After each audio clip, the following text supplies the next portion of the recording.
Welcome to Chalk and Talk, a podcast about education and math. I'm Anna Stokke, a math professor and your host.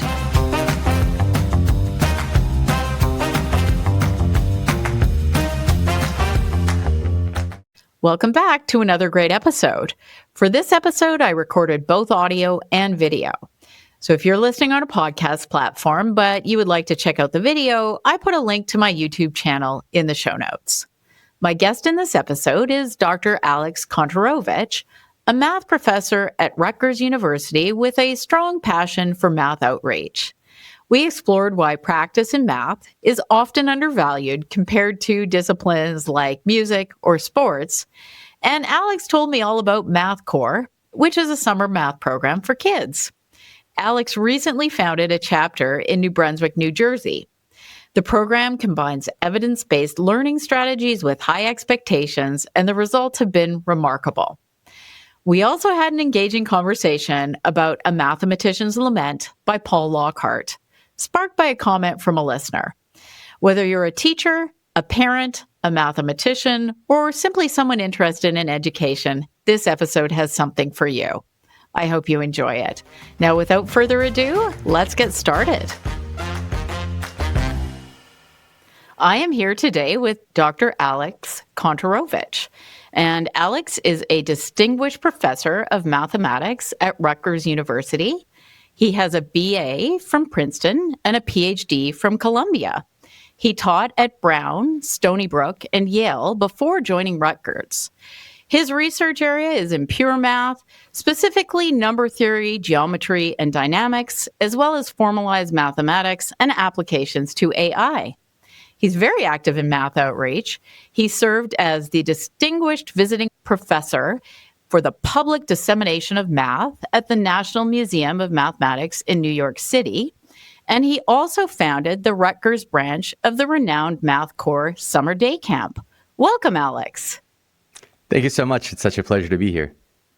Yeah, I'm really excited to talk to you today, particularly about your outreach and your thoughts on mathematics. So I thought we'd start with something you posted on X, which kind of got an interesting response. So you posted the following on X. So you said, piano teacher, your son is playing too much at home.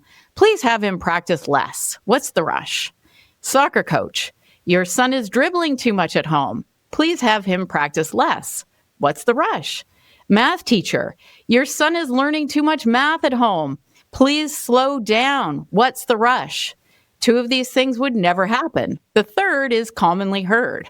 Why does our culture allow it? And what can we politely do to counter it besides ignoring the advice? So Alex, why did you post that? Why do you think a math teacher would say something like that? Well, because I heard it and I was sort of flabbergasted that I have a very simple modus operandi where math is a skill. It's a skill that people learn. It's a skill that children are exposed to. And there are lots of other skills that children are exposed to and try to learn in all kinds of ways, like sports, like music, like art. And for some reason, when it comes to math, everything that we would do in any other field of human endeavor, any other skill environment, just goes out the window. And you hear these things that you're like, apply that to any other context, and you would see just how silly that sounds. So, I was told, that my kid, what's the rush? Why are you trying to are you trying to get ahead with your kids that you're teaching them math at home? And I just thought funny, I've never heard a piano teacher say that. And I've never heard a soccer coach say that. And why not? These things, when you put them in the context of music or sports, sound so insane. On what planet would a piano teacher say, what's the rush in attaining skill at piano? And yet that is, I think, a pretty common, of course, a teacher would say, what's the rush for math? And I just don't understand why that's okay. Yeah, I don't understand either. So what sort of reaction did your post get? Lately, I've been, what's it called, hit and run, where I just post something and look away because I don't know that there's too much productive conversation to be had. Although, on the other hand, I meet people like you, and I'm a big fan of your podcast, what's the term? Long-time listener, first-time caller kind of thing. So the reaction was all over the place. People started arguing with one another about whether I was right or whether I was wrong. For me, it was less about the reaction, but more about just starting a dialogue to point out just how often people say things in the context of math education that they would never say in any other skilled activity.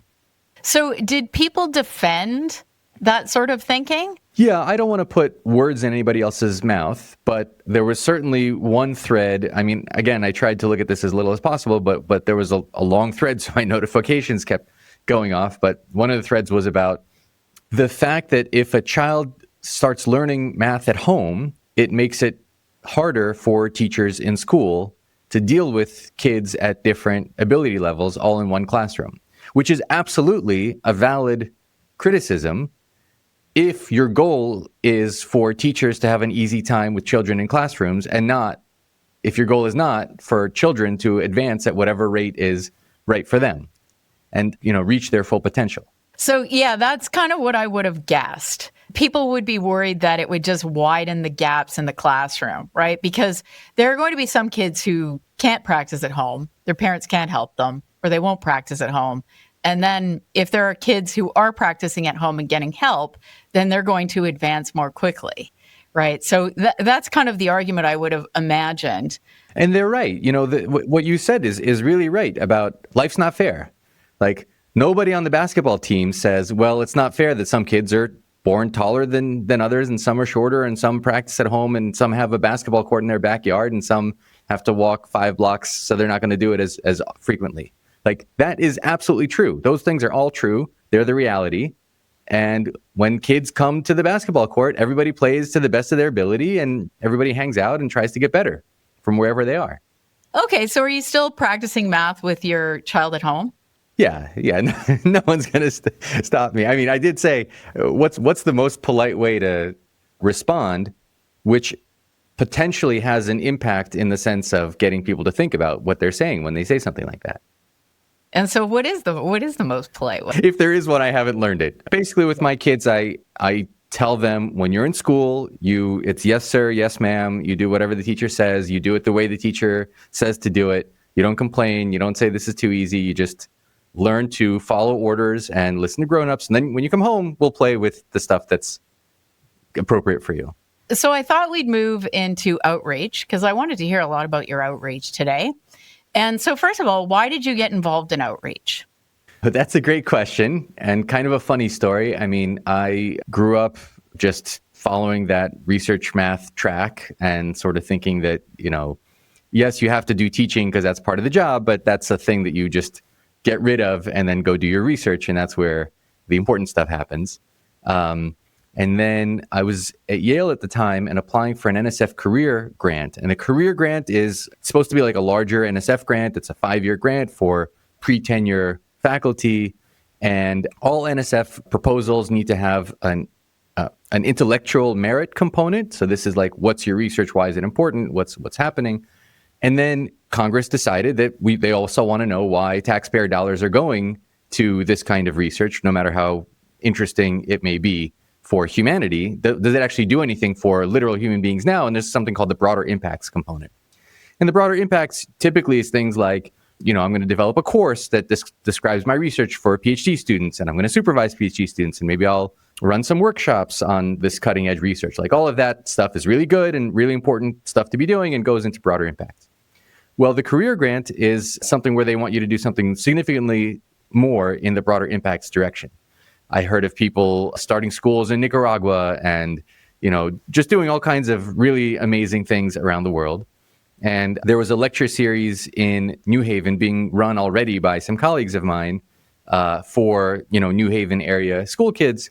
And I proposed that I would give, I think, 1, maybe 2 lectures a year in this series to the public. And, well, the NSF came back and basically said, your broader impacts is extremely weak compared to the other broader impacts proposals that we received.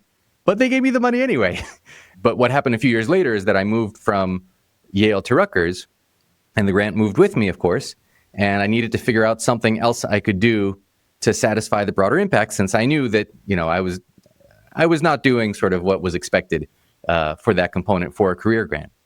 And at that time, there was a new museum had just opened up in nearby New York City called MoMath, the National Museum of Mathematics. So I reached out to them and said, hey, listen, I have this grant. I'm supposed to give some public talks. Can I give a public talk by you guys? To which, then there was some back and forth. And eventually I was giving some other public lecture that I think in Massachusetts, that they attended from New York City because they really want to vet who they're going to bring before the public. They care very much about making sure that when mathematicians are doing outreach, they're not hurting the cause rather than helping it, which is entirely possible.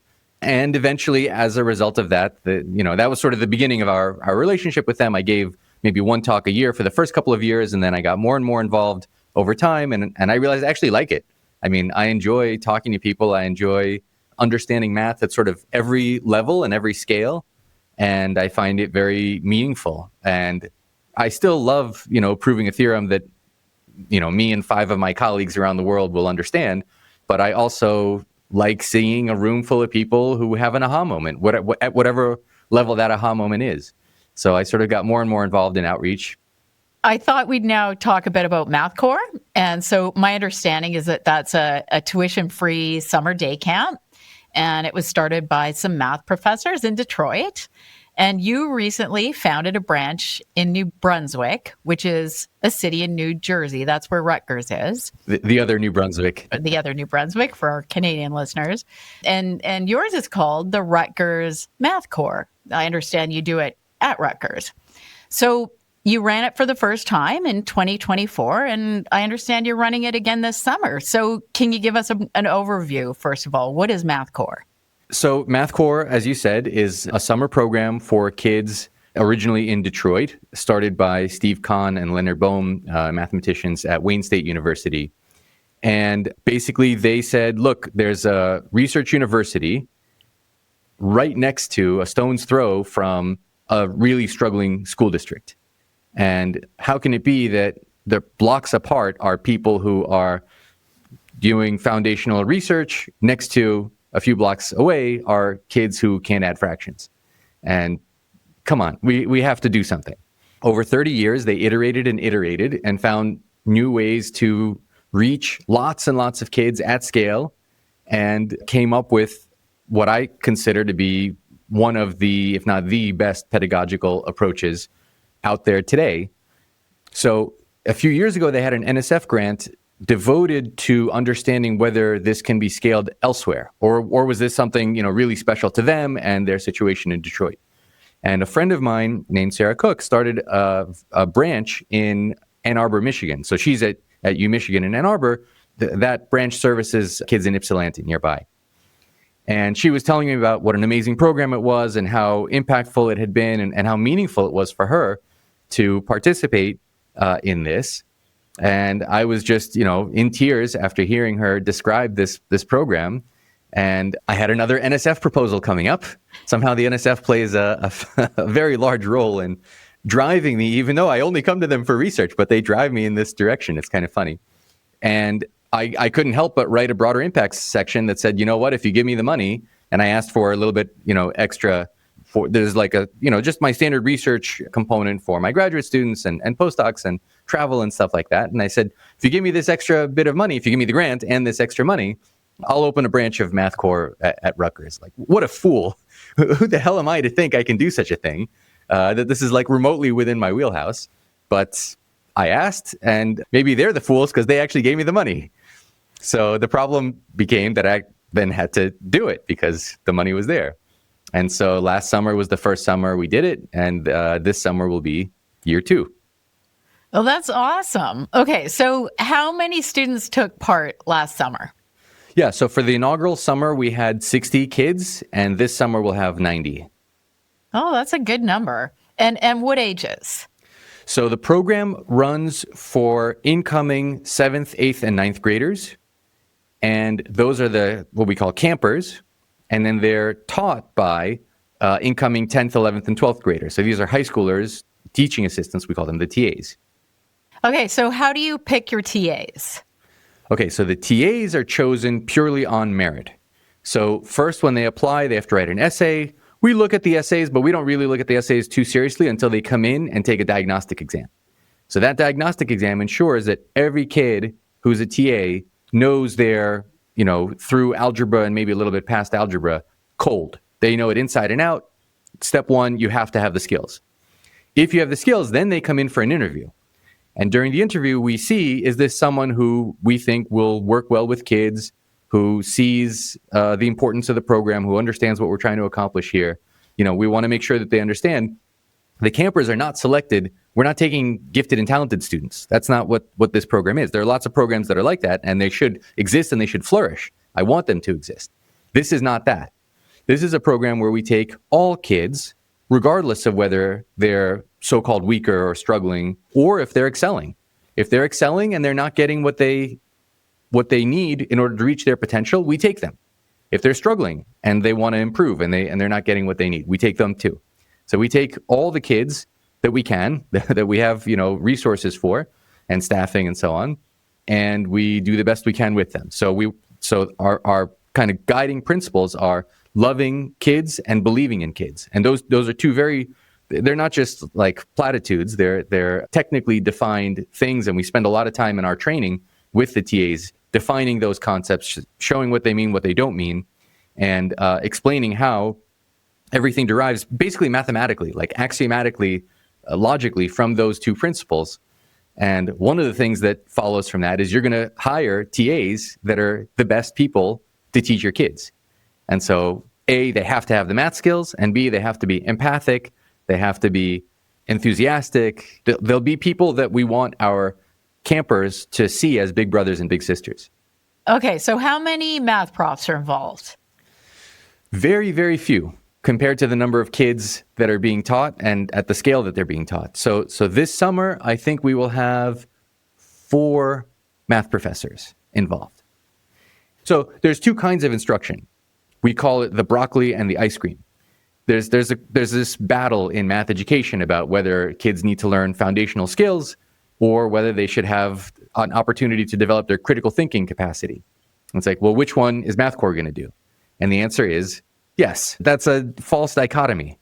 Yes. We're going to have foundational skills and we're going to have critical thinking. So the kids have 90 minutes in the morning of foundational skills, which, by the way, just because you're learning foundational skills doesn't mean you're not doing critical thinking at the same time. And then in the afternoon, they get 60 minutes of the ice cream course, which, just for example, the 8th graders, our curriculum is that the 7th graders learn the real numbers, what the real number is, what it represents, positive numbers, negative numbers, fractions, decimals, everything lives on the real number line. Everything is sort of geometrized to the real number line. And once you have a really, really solid foundation of what every fraction means, what a mixed number means, what are equivalent fractions, how to convert between fractions and decimals, like they're all the same thing. They're just sitting right there somewhere on the number line. Once you have that foundation in 7th grade, our 8th grade curriculum is operations with the real numbers. So our 8th graders, rising 8th graders, will practice, adding fractions, subtracting decimals, multiplying and dividing and so on, doing all these algebraic manipulations. And once they're algebraic manipulations, once they really understand those deeply, then in 9th grade, of course, you do it with variables instead of numbers, and it's all the same. So that's sort of the rough transition of the curriculum. So our 8th graders in the morning are getting really good at adding fractions. And then in the afternoon, you say, okay, you know what a half plus a quarter is? Add another 1/8 to that. Add a 16th, add a 32nd, add a 64th, and so on to infinity. And boy, do kids love that word. Like, you get kids thinking about infinity, they're just, what do you mean infinity? We're not allowed to talk about it. There's no such thing. And here's a math professor saying, oh yeah, there is. Let's talk about it. Let's go there. So the afternoon has all of that, steeped in creativity and productive struggle and what can we really do, while making sure that in the morning they're getting their raw skill and transitioning from places where they're working hard at something to facility and fluency. Okay, so you chose the curriculum. It sounds like you were trying to get them to the point where they can solve algebraic equations and work really with algebra, right? Was that how you chose the topics? Yeah, but our rising 9th graders should be prepared for high school by having a very solid foundation in algebra. So, and how many weeks is the program? So it depends in different places around the country. The Detroit program is 6 weeks. At Rutgers, our first year we ran 4 weeks, which is like the minimum amount of time that you can really see very significant progress. And this summer again we'll run 4 weeks, but if our financial situation improves, then we'll hopefully be able to run 6 weeks like Detroit eventually. And then how do you select, you call them your campers, right? How do you select your campers? So the campers are selected, again, just based on the principle of where do we think we can do the most good. It's not about their test scores. It's not about a teacher's recommendation. They write an essay for us and they say, I want to come here. I really want to be here. I'm going to work really hard. This is why, I think you guys can help me. And there's a story that Steve Kahn in Detroit likes to say, the founder, he gets an application that says, well, I'm no good at math and I'm not really good at anything and you're not going to take me, but I'll write an essay anyway. And that is exactly the kind of kid that he's going to grab and bring in and give him a hug and give him, breakfast in the morning and fill his mind with the ideals of the program, which are absolute excellence. Give me the best you possibly can and rise to your potential. Okay, so you gave me a document that kind of describes some of the things you're doing, and it sounds really great. And one of the things you mentioned in the document is that you actually incorporate science of learning techniques. So can you tell us a bit about that? So what specific learning techniques are most important in your mind? Yeah, so this was really interesting to me because, Steve and the people in Detroit have been running this program for 30 plus years. So they just iterated and iterated and iterated until they got to something that works as well as it does today. Then they hand that manuscript of how you do things over to me, and I see it with fresh eyes. And I ran it for the first time last summer. And afterwards, I was just sitting there kind of dumbfounded, like, why does this work so well? And I didn't understand why it worked so well. And I listened to podcasts like yours, where I hear people talking about, cog-sci research and neuroscience of learning. And I started just reading more of that literature and asking around. And every time I learned some interesting tidbit from that literature, I could tie it to a practice that we have in Math Core. That's kind of a unique practice. And by the end of this exploration, I had like a dozen things that we do that align apparently with this foundational research. So just a few weeks ago, I was talking with Steve and I said, where did you learn all this amazing research? Like, did you read the cognitive psychology literature or how did you come up with this stuff? He's like, what literature? I just do what makes sense. Just you follow if you actually love kids and you believe in kids and you try and try and try and things don't work and you try something else until you find things that do work. Just because they work, that doesn't mean they can't work better. So you try something else and it doesn't work as well. And then you try something else and it works a little bit better. You just iterate. I mean, that's the way humanity has gotten anything we have is iteration. And if your goal, first and foremost, is to make the best possible experience for kids, it will naturally lead to these principles. And so the fact that I was able to connect them one by one to things that people discovered in the scientific literature just shows that none of this is rocket science. I mean, it's just you do the thing that you would do for your own children and amazing things happen. Yeah. I agree with you that a lot of it's common sense. That's not the issue. In many ways, the issue is that there are a lot of people out there saying that things are true that are very counterintuitive. And, then you have to look to people that are showing that things like knowing your times tables is actually pretty important. Because like to you and me, that's probably obvious. Is that obvious to you that you should know your times tables? It's a posteriori obvious. I don't think a priori it would be obvious. I sort of think of these two principles, again, loving kids and believing in kids. I sort of think of it as like a 2x2 matrix. And you could say in this matrix is like believing in kids or not will be, let's say, the columns, and then loving kids or not will be the rows. So in this, if you believe in kids but you don't love them, that's kind of like I understand things in, archetypes or something. So there's like the archetypical father figure, like the overbearing father who says, I don't care that your fingernails are bleeding, keep practicing your violin until you have your scales perfect. So that's believing in kids, expecting the best of them, but not loving them. And then there's, in the other corner, is the smothering mother archetype, where, you love kids and you want the best for them, but you don't actually believe that you don't fully ingrain in them a belief in themselves and the capacity to exceed whatever state they're currently in. And so there's sort of a prisoner's dilemma here, where either of those is actually worse than neither loving kids nor believing in them, which is kind of where schools default to. So that's kind of in my mind, this prisoner's dilemma situation that we find ourselves in. And Math Corps is purposefully trying to break itself out into that first cell where you insist on both loving kids and believing them. So I think I would classify not insisting that kids know their times tables as loving but not believing. Why do you have to know your times tables? It's annoying to have to learn them. There's this like process that kids go through where they have to learn it. And if they don't learn it, what's the big deal? Well, they'll take out a calculator. And like, yeah, you think a kid wants to, if you're trying to learn algebra, and you're doing 7 plus x in parentheses times 8 plus x. And the first thing you're going to do is take out a calculator because you don't know 7 times 8. The thought, if you're trying to learn the distributive property, it's gone. It's out of your mind because now you're worried about 7 times 8. You have to reach for a calculator. If things don't become absolutely fluent, just immediate, then you're setting a kid up for failure. When you say not believing in kids, they think that they can't do it, that some kids can't do it? Is that what you think? I mean, it's hard. Learning your times tables, everybody who has ever crossed that path has, I don't know a single person who just looked at the times table and said, yeah, I got it. It's hard. So if you love kids but don't believe in them, then you'll say you shouldn't have to do hard things. A calculator will do that for you. And if you believe in kids and you say, no, actually, I think you can learn this, and I think it's not going to be that hard for you, you just have to literally sit down and do it. And it's going to be a couple of weeks of pain, and it'll be painful for me as the teacher to watch you go through this pain.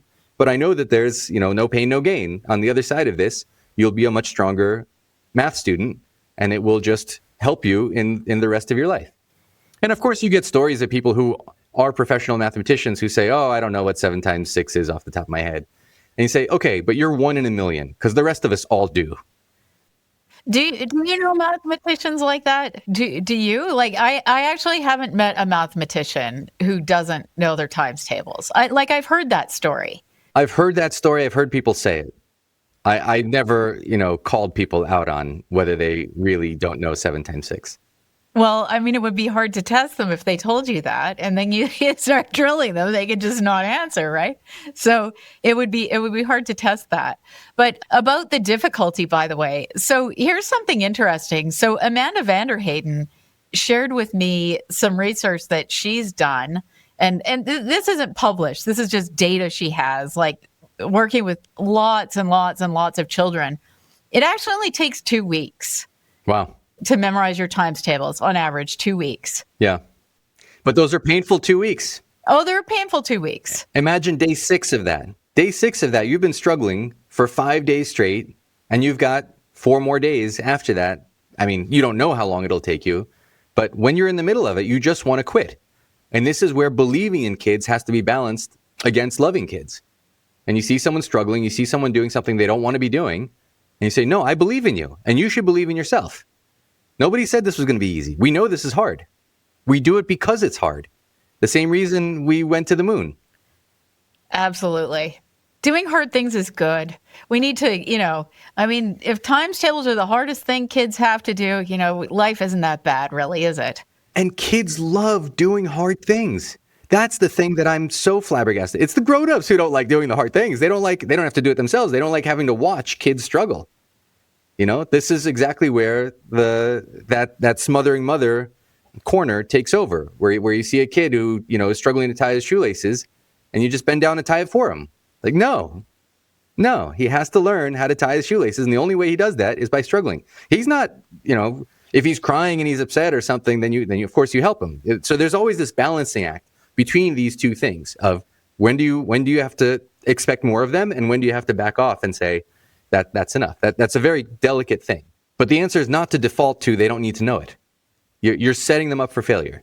So let's go back to the science of learning techniques that you're using. So what are some of the ones you use? So is it retrieval practice, space practice? Are you doing daily reviews, things like that?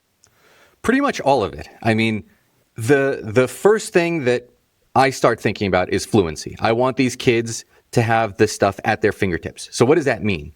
The economist Nobel laureate Daniel Kahneman has this great book, Thinking Fast and Slow, where he talks about system 1 and system 2 processing. And system 1 is just, like talking. Talking is system 1. It doesn't take any effort to talk. Everybody talks. You just do it, and whatever comes out of your mouth, that's what it is. That's like an LLM, a large language model. Some operation in my brain is throwing out the next token out of my mouth based on the tokens that I've heard in the context before. Whereas if I'm doing some delicate mathematical computation, I'm moving very slowly. My brow is furrowed. My movement is hesitant and uncertain. And this is system 2 thinking. This is like really deeply thinking about something. Again, this false dichotomy is, which should you do, system 1 or system 2? And of course, the answer is both. We should be developing both. But, and here's the big but, when we're doing the so-called school math, that's when we should be transitioning things that start out as system 2 to system 1. The first time you learn how to add fractions, it's really, really complicated. And you have to sit there and think about it. But then you practice and you practice and you practice. And in, 2 weeks or 2 months or however long it takes, it becomes system 1. It becomes fluent. You just see a pair of fractions. You know what you have to do to add them. You know what it means to get a common denominator. Yada, yada. You just do it. You don't even think about it. And then it becomes easy. And then if someone throws a fraction at you, you're like, yeah, I got that. Nope, no big deal. We insist that every kid gets to fluency on anything that they're working on. A big question would be, like, how do you do that? How do you do that in a classroom how do you do that with 60 kids? Well, the obvious answer, and it's kind of both the right and the wrong answer, is private tutoring. This is the so-called Bloom 2 sigma effect. So Bloom was an education researcher, and he observed, I guess he had an experiment where there was a control, which is just kids in a classroom, and then some number of those kids were randomly chosen and given private tutoring. And private tutoring means you go to exactly the point where the kid is stuck on something, you scaffold that. There's like a step. I imagine people walking up a bunch of steps, a flight of stairs. And there's a step that's like 6 feet tall. And they can't get over it. And you're like, why can't you get over it? You're just not big enough. Your legs aren't big enough yet. So what you do with that step is you just break it down into a bunch of smaller steps. You scaffold that process until each step is small enough that the kid can do it easily. And then you walk through that path enough times, time after another, time again, with spaced repetition, with retrieval practice, and with interleaving. And it just becomes system 1 over time. So everything we do is geared towards that. So the Bloom 2 sigma effect is that students who receive this private tutoring at the end of the school year, or whatever, I don't remember the details of this study, had on average 2 standard deviations improvement in their outcomes. So if you just think of a normal distribution with like the 50th percentile in the middle, 2 standard deviations is at 97.7th percentile.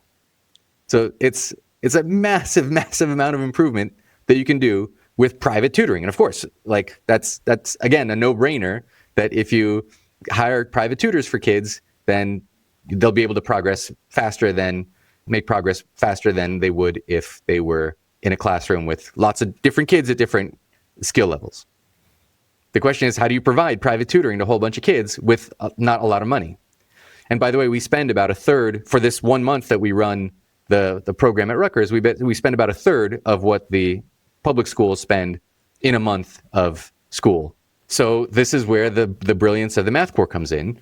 It's a pyramid structure. So we break down the camp into teams, and every team has 10 campers, 10 middle schoolers, rising 7th, 8th, or 9th graders, 5 high school TAs, so it's 2-to-1 tutoring, and 1 college instructor. So those 60 kids from our first year really means 40 middle schoolers and 20 high schoolers. Now, that would still be too expensive if you have to pay all those high schoolers for all of the tutoring that they're doing to these kids. That's going to be a high cost. So the next brilliant iteration in the Math Corps is that, well, the high schoolers, even though they're selected to be strong math students, they are strong math students, we still want them to get even stronger. So in the afternoon, they get their own broccoli course and ice cream course at whatever level they're at. And so it's sort of like a half barter, half they get a stipend for their work. So these are high schoolers who over the summer learn some really cool math from research mathematicians at a university in a university setting, get paid, and spend the morning tutoring kids in this environment that breeds success. And of course, it looks great on their college resume. So that's basically the structure by which, for a very low cost, we can get extremely high quality tutors in front of every single kid. There were a couple of other things I just want to mention about the program, just because I think actually some of this might help even teachers, things they might want to implement in the classroom. In particular, I wanted to talk about the hand gestures. And I did watch the video, actually, the one that was made with the Detroit section. Sure. And so, I mean, I thought this was a really good idea. So, for example, when kids were speaking or when they went up to the board and they were going to present their solution, the other kids, they roll their hands like that, right? That's the support signal. Yeah, a support signal. And I think that's a really good idea. And, you know, they had kids talking about it and saying it really helped because they knew that their peers were all supporting them. It was just a gesture of support.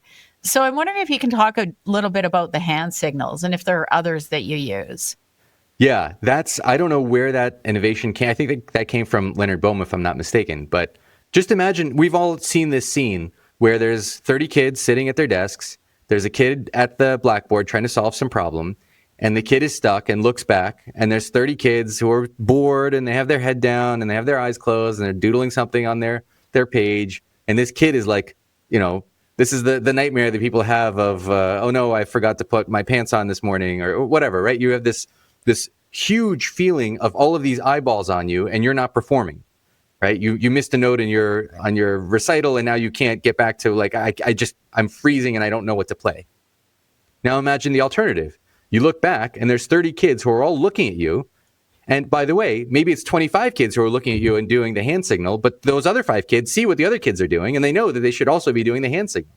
So it's a social thing that gets everybody involved and everyone's doing it. And you look back and there's a classroom of people who are rooting for you. They're saying, go, Sally, go, you can do this. But not verbally, because verbally would interrupt what you're trying to say and what you're trying to do and how you're trying to think. So that's such a powerful idea. So brilliant, and I have no idea where it came from, and I don't know why why it's not in every classroom. I don't think it would necessarily work in my college classrooms or with my PhD students, but for kids, they also love having inside jokes and inside secrets, and they love that you do weird things when you're in math core that you don't do at home. We expect the highest behavior from you, the highest working as hard as you possibly can. And there's all this weird stuff like the hand gestures, the success, the silent clap, the silent applause, where you wiggle your fingers up in the air. That's a way of not stopping the flow of the conversation, not interrupting the sensation in the ears, not stopping someone from being able to talk over it. You can talk over silent applause all you want, but still the entire room is showing the person that they appreciate what was just said. So that silent communication is just another one of these brilliant, there's like a dozen brilliant insights that these guys have come up with that they handed over to the rest of us who have been trying to implement it elsewhere. So did the students like the program? Like what kind of feedback did you get? Yeah, that was the best part. There was these 2 girls, especially last year, who were always giving me a hard time. They're like, why do we have to do math? We don't like math. And, I knew they were teasing me and we would just be joking around. And then we had our closing ceremony. At the end of the camp, we invite all the parents in and the kids put on, a little demonstration of the kinds of things they've learned and talk a little bit. It's a celebration. We give out some awards. And so I saw those 2 girls and I said, so you think you might want to come back next year? And both of them, without skipping a beat, of course. Like, wait a second. You were just telling me you don't like it. You don't want to. Like, no. We like it. We want to come back. We want to do this. So there's revealed preferences. People vote with their feet.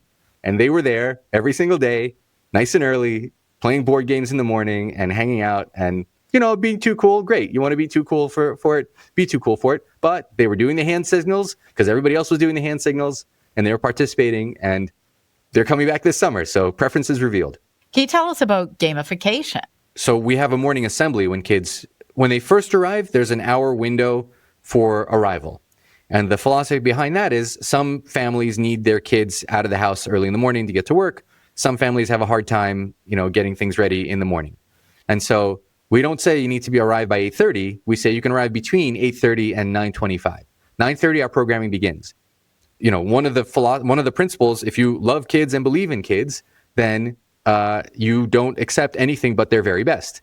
And being on time is the very first indication that you're there to work. You're there to accomplish great things. We want every child to show us what the greatness within them. So you can't do that if you're not there. And so if you come in at 9:30, well, our programming has started. Now you get sent to the dean of students, and there's a phone call home, and there's a discussion about whether a single tardiness or a single unfinished homework is grounds for dismissal from the program. Because otherwise, we're not actually loving them. We don't have the highest expectations of them. And mostly kids try to get there as close to 8:30 as they can, because that hour window involves breakfast. We provide every kid with breakfast in the morning. No one should be trying to learn on an empty stomach. And we put out board games and chess and Monopoly, and kids just have a great time. They start the day playing with one another. We're also a tech-free school. There's no phones. They're asked to turn their phones off and put them in their backpacks the second they arrive. So everyone's actually interacting. No one's sitting there doom scrolling in the corner. And then we start the assembly. There's some words of encouragement. There's a joke from the Minister of Humor. So we take humor and silliness extremely seriously at the Math Corps. This is an official position, the Minister of Humor. And there are hand gestures for when a joke lands versus when a joke is corny. It's just great. You have to keep that air of we're here to play hard and work hard. And then the best part is we recognize every single child by name who got a perfect score on their homework the day before. So this is the gamification aspect. They get their name read aloud in front of the entire camp every single time, every single day that they get a perfect homework score on the day before. So of course, what does that incentivize? Like every kid starts sitting up wondering if their name's going to be read. They know what they did on their homework, but maybe they don't know if they got a perfect score or not. And you mentioned the cost, that the cost is quite low. And actually, in your document, you wrote about the New Brunswick School District, and that's New Brunswick, New Jersey, spending $30,000 per student per year, but getting poor results, like quite poor results. But something like only 10% of students were meeting expectations in math. Was that right? Am I remembering that correctly? Yeah. So again, I want to be careful about this because it's not that I want to blame the individuals involved in that organization and in the heroic efforts that I think they're trying to do in the face of insurmountable challenges. But these are just numbers that you can look up online. So you look up what's the New Brunswick School District annual operating budget. It's something in the neighborhood of $300 million. How many kids did they serve? 9,000. I can divide one by the other. They're spending on the order of $30,000 a kid, which if you say, school year is like 9 or 10 months, let's call it 10. 30,000 divided by 10 is 3,000 a month. And we spend under 1,000 a month. Again, I don't know that I would be making different decisions than the principal or the superintendent or a teacher in that school.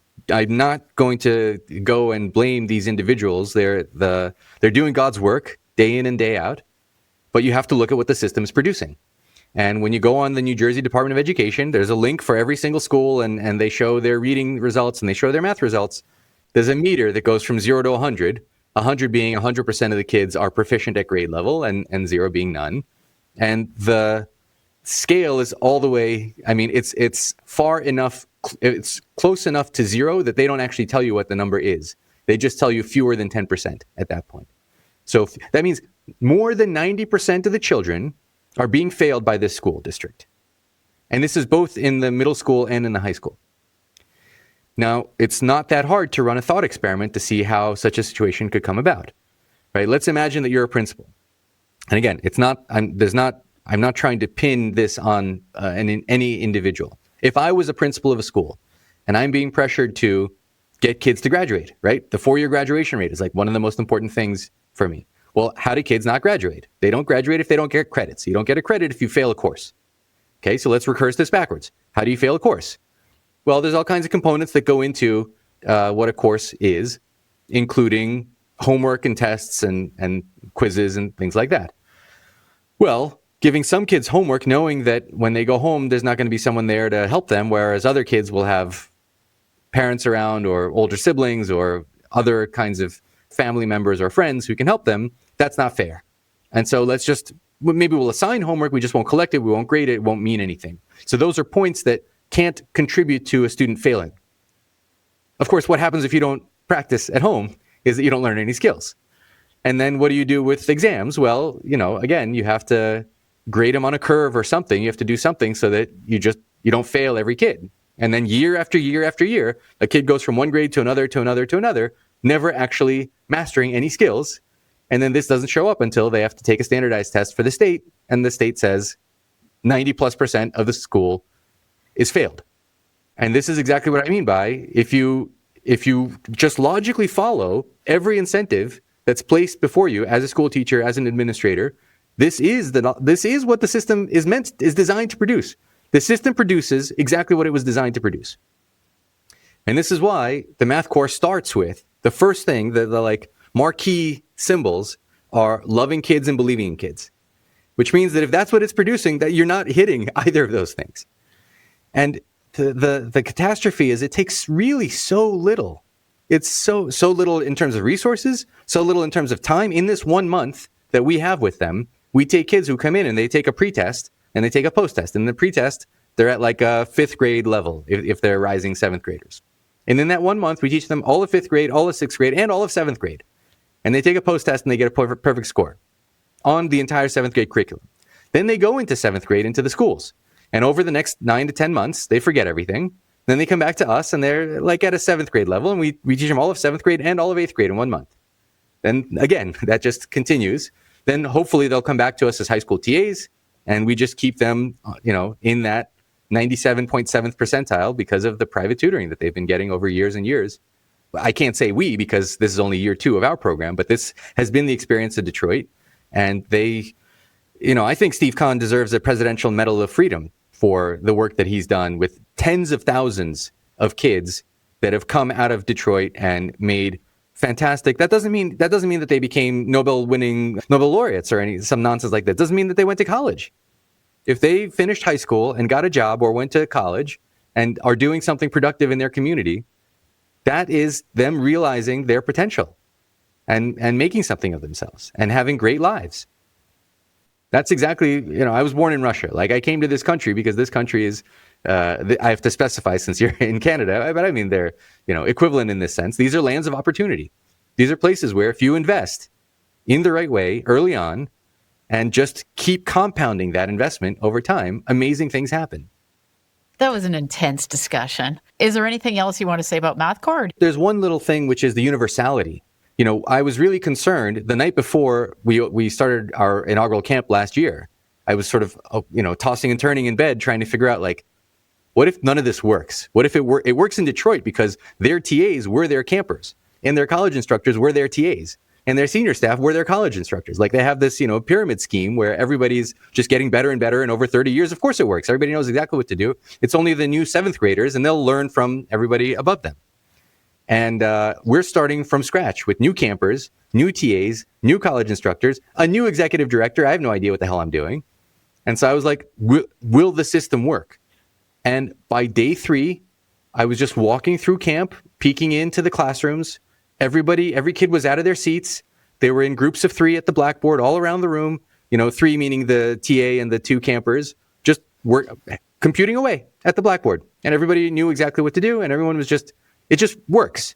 It takes so little from a mathematician like me who knows nothing to just put these ideas in practice and watch them flourish. And, we might have people listening who might want to do something similar where they live, right? Absolutely. Yeah. This is a call to arms. Mathematicians around the country, around the world, please get in touch with Steve Kahn and the people in Detroit who can tell you the magic of MathCore. We'll put a YouTube video on the resource page that people can look at what's being done in Detroit anyway, and you're doing something similar where you are. So the next thing I thought we'd talk about, I get lots of emails from listeners, and I got an email from a listener, and they thought that it would be good for me to critique a mathematician's Lament, which was written by Paul Lockhart. So, I don't know if this is going to be a critique necessarily, but I thought we could just maybe have a respectful discussion about it. Before we do that, apparently you know Paul Lockhart. So maybe you could tell us who Paul Lockhart is before we start discussing that. I guess I'd kind of call it an essay, but you can get it on Audible. Like you can get a little book. Am I right? Yeah, I think it's a book. And then if people just Google it, they can find the Lament. He's written several things. But the Mathematician's Lament is, I think, what we're referring to. Yeah, that's the one. So, okay. So can you tell us a bit about Paul Lockhart and his background? Yeah, I don't know him personally. I think we've had some very short correspondence, but he was a PhD student in mathematics at Columbia with the same supervisor as myself. And then he did a postdoc at Brown, which is the same place I went for my postdoc. So I'm following his trajectory. And then I think he wound up teaching high school math at a private school in New York City, if I'm not mistaken. So his Lament is, I think, a beautiful piece of writing. I can see why you would want to critique it. And let's play the devil's advocate. Let's play the opposite sides of that, just to try to see where we have common ground and where not. But it basically starts with the premise, like, imagine the following scenario. You have music teachers who are told by the state that they need to learn, the D scale in 7th grade. And so they tell kids, this is where you hold the violin, you put your finger down here and you pull, and then you put your finger here and you pull like that. And if a kid tries to do something else, or he's like, no, stop. You have to put your finger here and you pull, and you put your finger there and you pull, and that's music. And that's kind of the analog of the experience a lot of kids have with math, where a teacher, that teacher has never heard of a symphony, doesn't even know, not only has not heard a symphony, has not heard of symphonies, doesn't know that there are things called symphonies that exist in the world. And of course, if they don't themselves know, how are they supposed to impart that on a kid? And so you might imagine a world where teachers, first of all, are maybe professional musicians themselves, in the sense that, not in the sense that they're necessarily, obviously we're not going to have armies of math professors teaching 3rd grade, as great or terrifying as that would be. Who's to say that math professors are good teachers, right? Many of us are not. Some are, some aren't. Some are and some aren't, exactly. But certainly math professors understand that there is such a thing as research math, and certainly they understand there's such a thing as higher math. Like one thing you could ask is, any teacher at any level should have sort of, a basic understanding of topics significantly higher than the level that they currently teach. So that means that if they're teaching high school calculus, they should know multivariable and linear algebra and maybe a little bit of real analysis or something. I mean, there's ideals and there's reality. So let's talk in ideals first and see if there's a path to that reality. But the thing that you would get from a teacher that knows those next steps is someone might ask a question, and that question might be well outside of that course. And this happens all the time in math corps when I'm talking to 7th graders and they ask something, and I'm like, that's a good question. You just notice that the square of any number, whether it's positive or negative, is positive. And they say, well, do any numbers have, squares that are negative? And you just invented the complex numbers. And that's, if I don't know what the complex numbers are, and if I haven't been exposed to that, I say, oh no, that doesn't happen. Don't worry about it. Let's move on. And if I do, then that's an opportunity to have like this really cool aside. It's like, this is not going to be on the test. I'm not going to ask you to learn these things. But just so you know, yes, there is such a thing. And it was a crazy story about how mathematicians, were forced to find it because of solving the cubic equation. I mean, I'm not that you would go into this much detail, but, when kids see that they can push little buttons and get these cool ideas, then that's what they want to do. They want to push buttons. They want to get cool ideas. They want to find things. That does not have to get in the way of fluency and foundational skill. That should be just a part and parcel of the process of learning those things. So I think when people read Lockhart's Lament and they say, we shouldn't be teaching kids the times tables, that's to me a misreading of what Paul is saying. Yeah, I don't know. Please push back. Yeah. So I read it recently, and for sure the part about teachers, yes, I get that too. That he definitely thinks that teachers, that they need to have more of a background in math than they usually do. So he definitely is saying that piece. One thing there, because if you look at what the Math Corps is doing, our teachers, they actually don't have undergrad degrees. In fact, they don't have high school diplomas. They're themselves high schoolers. The point is that while saying that teachers need to have a lot of extra knowledge, I'm contradicting myself, because our TAs do not have a ton of extra knowledge. They just have a lot of area expertise in the things that they're teaching. But here's the difference. Those TAs are themselves learning new math. And I think that's the big difference. For me, it's not that you know lots of math. It's that you are currently yourself involved in acquiring new knowledge. I think that's because they're then more empathetic to the difficulty of acquiring new knowledge versus someone who acquired all the knowledge they're going to have 20 years ago and is just year after year teaching the same thing and not actually learning anything themselves. I mean, this is what professional development tries to do, but in practice, professional development is like, classroom management or things like this. It rarely is how many high school or elementary, third grade math teachers, how many of them are learning the next subject in their math trajectory? Or did they stop learning and that's good enough, right? Maybe they took calculus in college. They don't need to know any more than that to teach third grade. Well, I would say if you know calculus, then on the side, for fun, learn multivariable, learn real analysis, learn linear algebra, learn whatever that next step is. And of course, research professors, I'm confused about math every single day. That's my entire life, is staring at a blank piece of paper and hoping some clarity comes that day, which very rarely actually happens. Yeah, discovering math isn't that fun. It's only fun when you actually discover something. But the lead up is it can be quite painful. Absolutely. Although I think that people who end up doing this kind of thing for a living are people who enjoy that struggle, because they know that eventually, somewhere, somehow, there's going to be that aha moment, and it's worth the wait. Yes. But anyway, so to the point of this question about how much expertise teachers need to have, in practice, high schoolers who have not graduated high school have all the expertise they need to teach up to rising ninth graders. On the other hand, what's important to me is that they themselves are on a journey and they're learning. And that, I think, comes across in how they teach. What do you think about that? You want to criticize it? Well, okay. So there's a few differences here. Okay. So first of all, in your program, you have people who have a lot of math knowledge overseeing it. And That's true. I bet you're giving them the lessons and they know what they're supposed to teach. Am I right? So there is, in every classroom where the high school TAs are working with their campers, there's also a college instructor who's typically a Rutgers math major. Right. Who's just circling around, and if they get stuck at anything, if they're trying to explain something but they're not really sure why it's true, or they can jump in. Yeah, so they'll also correct the student. They'll correct them.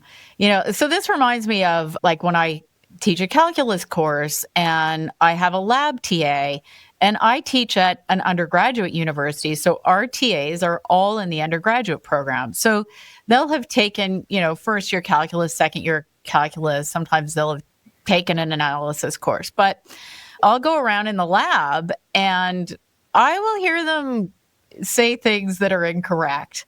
And, so I'm not so sure that you necessarily would want them teaching the calculus course, say. So I think there's a difference here in that your program, you have people overseeing the program who actually know the math and they're able to oversee it.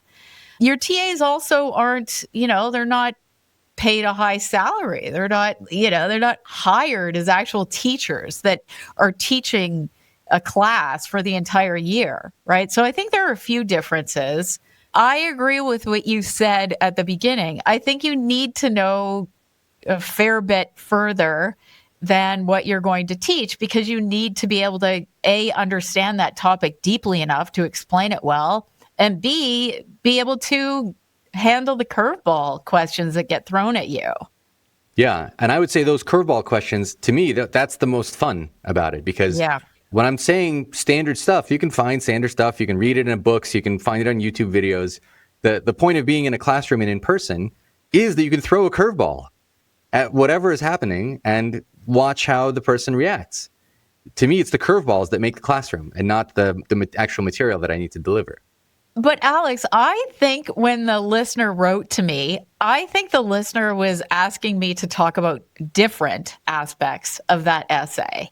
Please. And so for example, some of the ways that I read it. So he's sort of lamenting the fact that math has been turned into this industrial type thing, like, that it's math in his view is really an art. So being a mathematician is like being a poet or being a musician, but students never see that.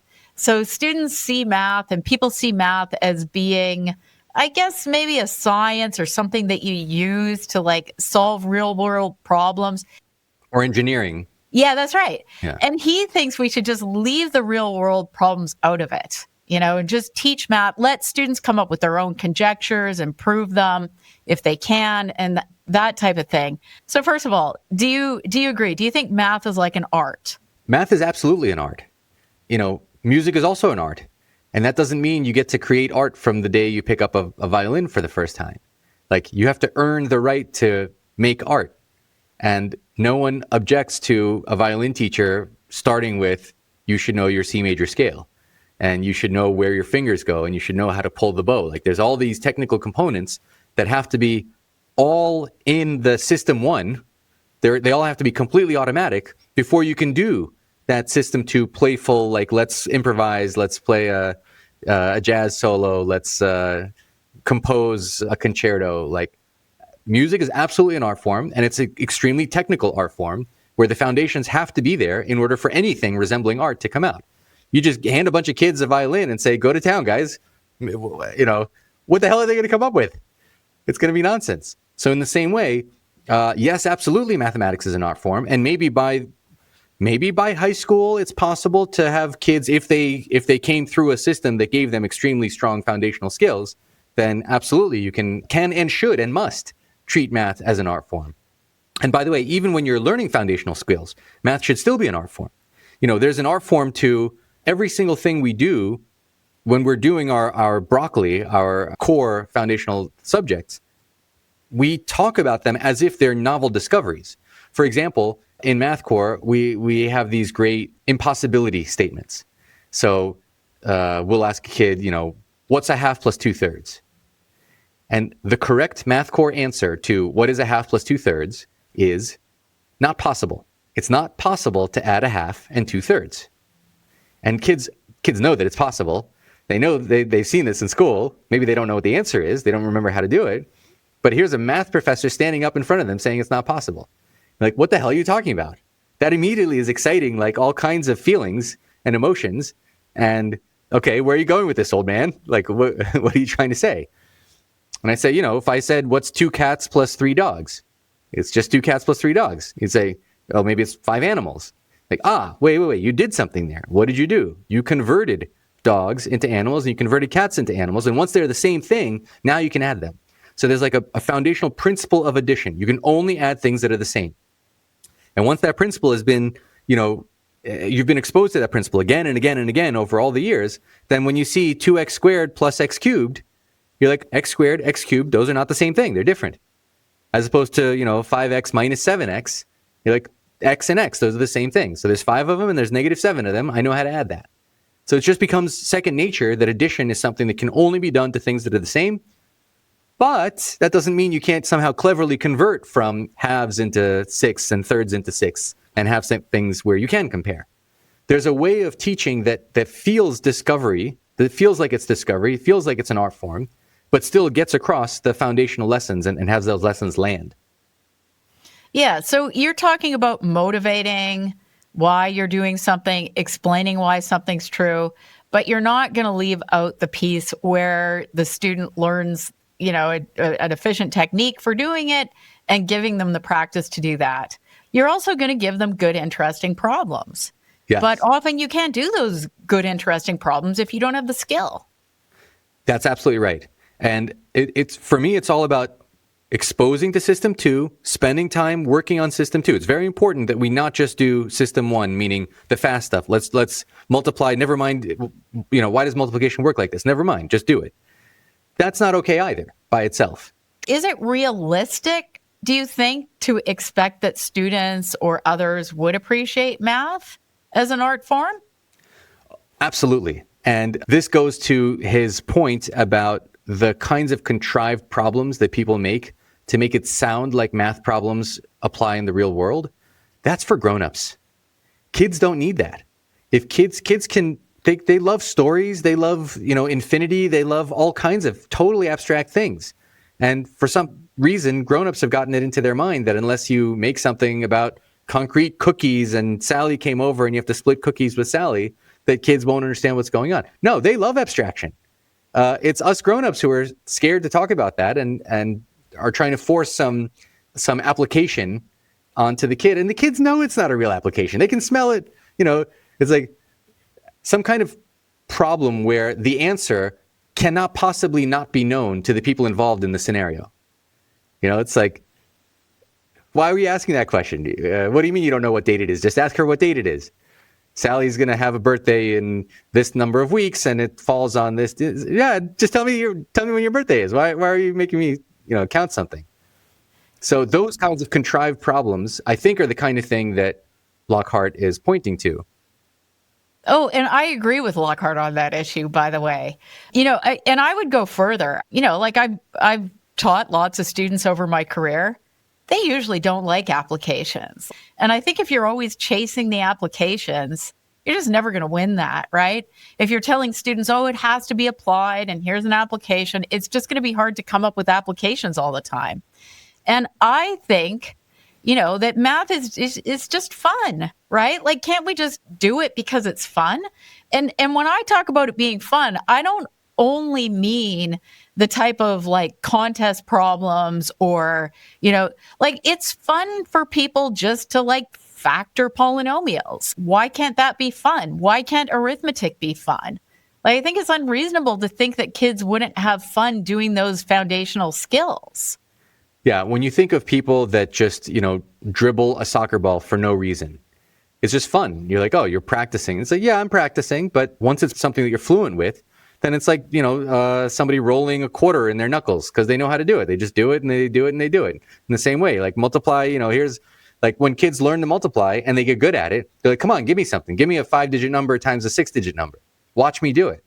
Like, they ask for those things. They want to do them because it's easy for them. And it's fun to show someone that they have this skill. Kids love attaining skills. I don't know why grown-ups are scared of kids attaining skills. I would say one thing, though. There's like applications that are contrived applications, and there's word problems. I do think there's a place for word problems, as long as they're not contrived applications, because word problems can get you thinking. Like, it doesn't just tell you, this times that. It says, here's a scenario. What's the right operation to do in this scenario? Like the act of, there's a skill to converting a situation to what's actually being asked in terms of a mathematical operation. That I would say there's a place for. I'm really glad you pointed that out because I don't want people to walk away with, don't do any application. No, it's absolutely important to be able to do word problems because that's a whole different skill, right? It is a really important skill to be able to translate the English language or whatever language you're working in into mathematical symbols to make it easier to solve a problem. The other thing I want to mention is his comments on the ladder myth, though. So he seems to be suggesting that structure be removed from math class, and he rejects what he calls the ladder myth, that math is arranged in schools by a series of topics that build on one another. And in his view, the teacher should throw out the textbook and throw out the curriculum and play around with mathematics, and students should be treated as budding artists, posing and solving interesting problems. So what do you think about that? Given the success that we currently have in the existing system, I guess almost nothing could be worse. So, that's an experiment that one can run. I would like to think that something closer to what the Math Corps is doing is a better way of implementing what I hear Lockhart suggesting. Because then it isn't textbooks, it's a bunch of kids standing with slightly older kids who can show them something cool and they're motivated by it and they want to do it. It is true. I mean, even our curriculum, as I described, the 7th to 8th and 9th grade progression, it is a progression of skill levels because you're not going to be able to manipulate algebraic expressions if you can't manipulate whole numbers. Maybe you can get him on the podcast. He's kind of a reclusive guy. Good. I can find out what he actually means by all of it. Yeah. It's hard for me to see what he would say about this. My version of what he's saying would be something like the following. Like when kids get to calculus in 12th grade, at the same time, they learn the words derivative, integral, they're learning about slope, they're learning about infinity. Like all of these things are hitting at once. And there's absolutely no reason that you can't do every single subject of mathematics at every scale. So for example, kindergartners have no trouble solving systems of linear equations. They're doing linear algebra. just with, question marks and bananas and answers that involve only whole numbers and, small whole numbers and subtraction and addition and nothing more complicated than that, because that's all they know, right? So you can't give them general linear equations because they don't know rationals, they don't know multiplication, whatever. But there's all kinds of problems that are very sophisticated mathematics whose answers are in the scope of what they can be exposed to and they can understand. So I think we should be doing linear algebra at every single grade, in all dimensions, and getting ever more sophisticated with it as the student's understanding of the number system gets more sophisticated. We can be doing calculus at every single level, at every single grade. I just gave a lecture at MoMath about how to teach calculus to kindergartners. You have some bar graph of how many cookies somebody ate on any given day of the week, and then you can have a cumulative bar graph, a bar graph that just stacks up all the previous days. Okay, that's called the integral. And then you can have another bar graph that says what's the difference from what you had tomorrow versus today, and do that for each day. And that we call the derivative. Like, you can expose, it's not that kids are afraid of vocabulary. Grown-ups are afraid of vocabulary. Kids love everything's new to them. Every word is new to them. They're almost infinitely adaptable to circumstances as long as you don't hold them down. I would agree if I interpret what Lockhart is saying as we can be exposing kids to so much more sophisticated math at every single level. I agree wholeheartedly. You have to be very careful when you do that, because the second you step 1 foot off of a system of linear equations, you might be asking them to manipulate fractions, and they don't know what to do with that, and they can't solve it. So it takes a lot of effort to get there. You can't just say, here, you can now solve every single system of 3 linear equations with 3 unknowns. But you can make a lot of progress towards understanding what that is within the framework of what every kid at every grade level is capable of. Do you buy that as an interpretation of what he's saying? I reject his idea that, this ladder business is a myth. Absolutely, you do have to sort of follow a progression when you're learning math, right? I mean, that's what makes it hard for people. Yeah. I actually think it's something that we need to recognize more. The cumulative nature, that everything stacks on top of everything else. Absolutely. Yeah, if that's the interpretation of what he's saying, then I'm with you. I mean, there's no other way around it. Math is built up from basic principles onto more and more complicated things. Yeah. But that doesn't mean we have to wait a long, long time before we introduce kids to really complicated, interesting mathematics. But then if you're going to start introducing calculus in grade 3, you're going to have teachers who really understand that. Yeah, I'm a student of history in the sense that, if you go back to the new math revolution, that's what happened when you allowed research mathematicians to get involved in the educational system. Let's make sure whatever we do, we don't make things worse. Yeah, my take on it is that we are way too conservative with what education means. And we need to be running a ton more experiments. Like the Common Core, I talked to the people who wrote the mathematicians on those committees, and they said, their charge was to have an absolute baseline. This is like the bare minimum of what every child should have at every grade level. And the second it came out, it became the reach. It became the target. The Common Core is now like the goal.